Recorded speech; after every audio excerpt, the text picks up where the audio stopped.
Welcome to the Slide Getting Tech Simplified channel. And today I have a fantastic, a stupendous lady with me. Her name is Sarah Reinhart, and she's going to bless us with her fantastic story. So, Sarah, would you please talk to my audience and let them know a little bit about your background and how you got started into IT? Hi, thanks for having me. Like I said, my name is Sarah Reinhart. I came to IT in kind of a weird situation. I was a paralegal by trade, and when I was working for the University of Minnesota in a general counsel, I ended up being the youngest person on the team that and being in-house, like fix computers for people, which was a lot of just shutting the computer down and turning it back on. But we went through upgrade of our system, our data system, and I was on the board for that.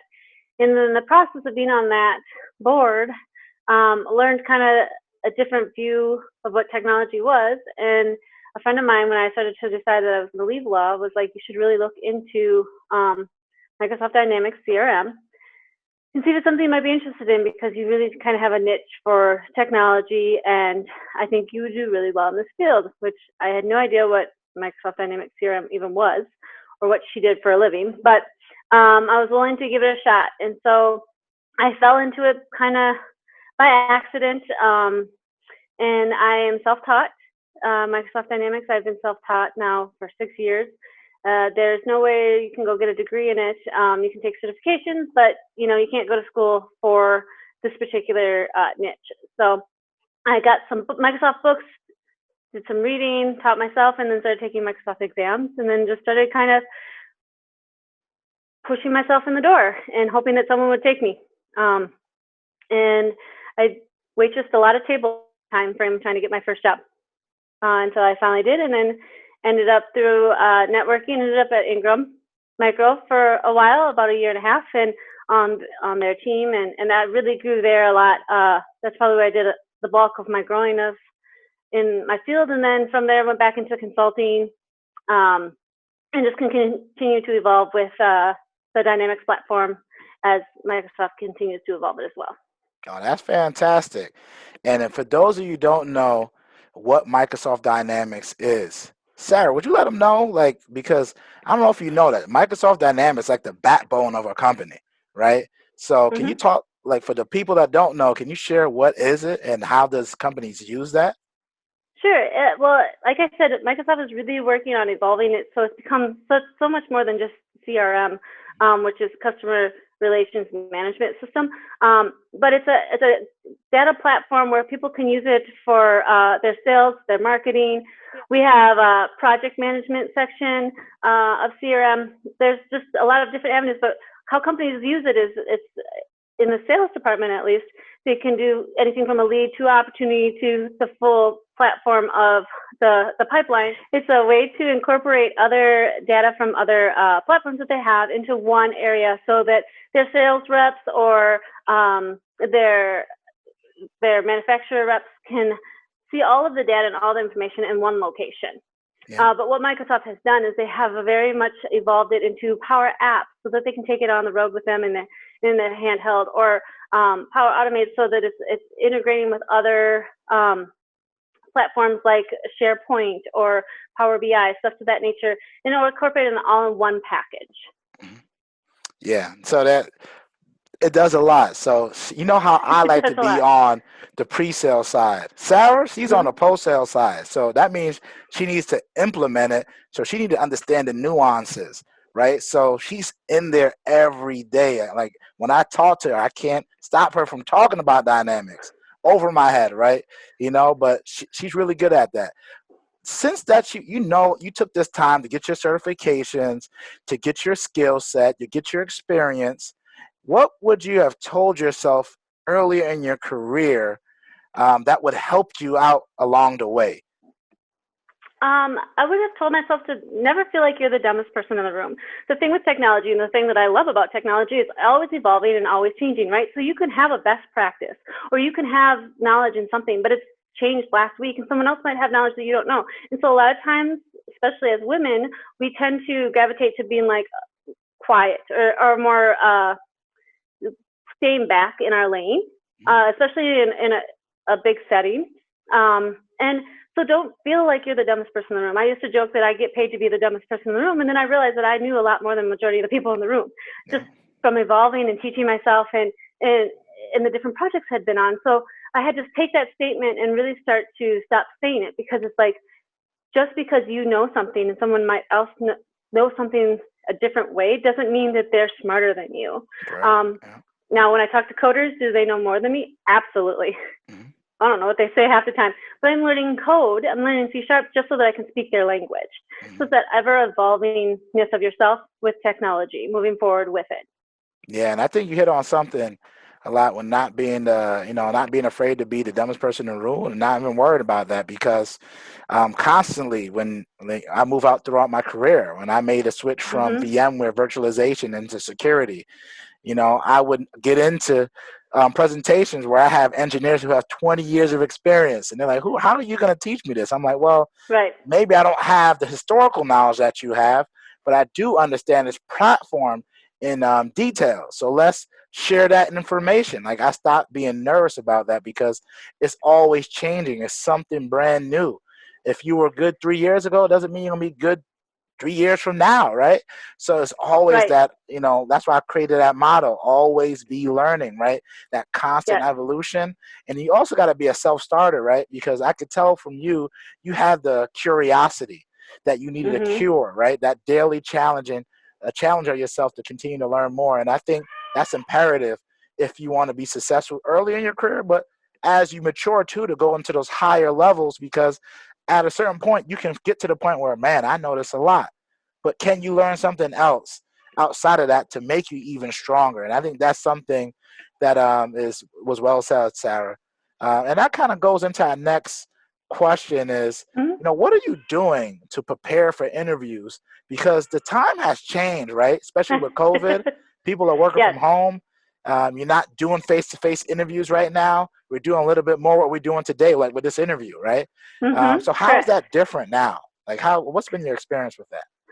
Well, I've been interviewing a lot lately. I had 4 interviews last week. I have 3 this week. I'm in the process of just interviewing, and it is definitely, it's on Teams, it's on Zoom, it's on tons of different platforms. And so you're constantly trying to figure out which platform and make sure you have it downloaded ahead of time. So a lot of things that I do to prep for interviews: one, make sure that I have the software that they're going to be interviewing with me, not 5 minutes before the interview, but the night before. Like, make sure I have it on my computer. Always be prepared for a video interview. They are pretty good at letting you know that it's going to be a video interview, but not always. So you always have to be dressed up and ready to go like you were walking into their office. And sometimes it is just a phone call interview, and sometimes they are actually on a video, and sometimes you're on a video and they're not. And that can be really awkward, but you just have to get past it and keep moving forward.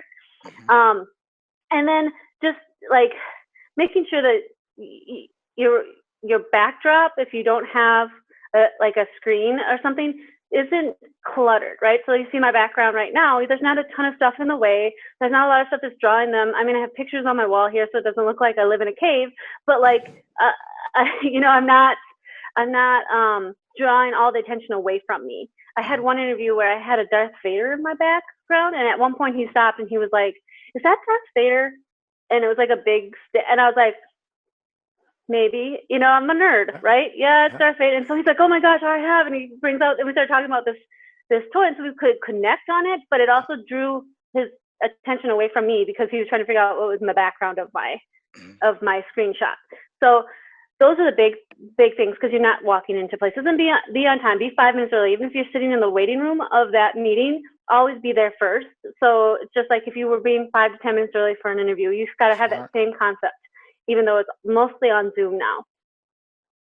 Okay, yeah, that's some good, that's some great feedback, because a lot of people, especially during this time, are losing jobs, right? So they back into the workforce and the job application force, and now it's even more competitive because a lot of people are out of work, right? So you need to retool your skills, because even when I took my job at Ingram when I came back last year, I went in, I did one interview from Skype, and then I had to go in person and do like a panel interview, like 5 different people, right? So that's different now. What if you have to do that through Zoom? That could be exhausting. But you have a panel interview through Zoom. True. I was with 5 people today on Zoom. So they're all Wow. asking Okay. different questions. So it's still panel interviews, like even though it's on Zoom, which is nice because then you're not doing the same questions over and over again, but you still have that concept. It's just the concept that you're sitting at your home versus being in the office. That's really the biggest takeaway and difference between the two right now. That's a good point. I didn't even think about that. Yeah, you could easily do a panel interview. But Mm-hmm. something simple that for everyone to know is show up early, right? Yes. Because it's easy. Because it's online, you might not take it as serious. You might not dress up as well. So make sure that you look in your part. And you got to depend on the job, right? If you're a coder, you probably don't need to be in a suit. Maybe not. Just depending on the culture of the job. So I always say dress to impress, yes, but also dress for the job that you want, right? So if the job right now is business casual or casual, especially since you're at home, dress for the job that like you're going to a client site. The interview today I had today was like this, and everybody else was in sweatpants and a sweatshirt. I don't care. I'm the one that's being interviewed, so you want to put your best foot forward, even if it's because you don't get that personal, face-to-face connection. You got to be putting your best foot forward. And I'm doing this look all week, and it's the most wake up I've worn in 8 months, because you have interviews. Yeah, same here, man. You see all this makeup, man. I had to put it on just for this to keep up, man. I've been trying. Let me stop joking, but yeah, that's some really good information right there. So, you don't want to beat the dead horses. Just come prepared, right? That's what we're trying to say now. Is be prepared and do your research and prepare like you going into an interview, right? Yes. And just make sure you're putting your best self forward. So that's some great tips, Sarah. So thanks for sharing that.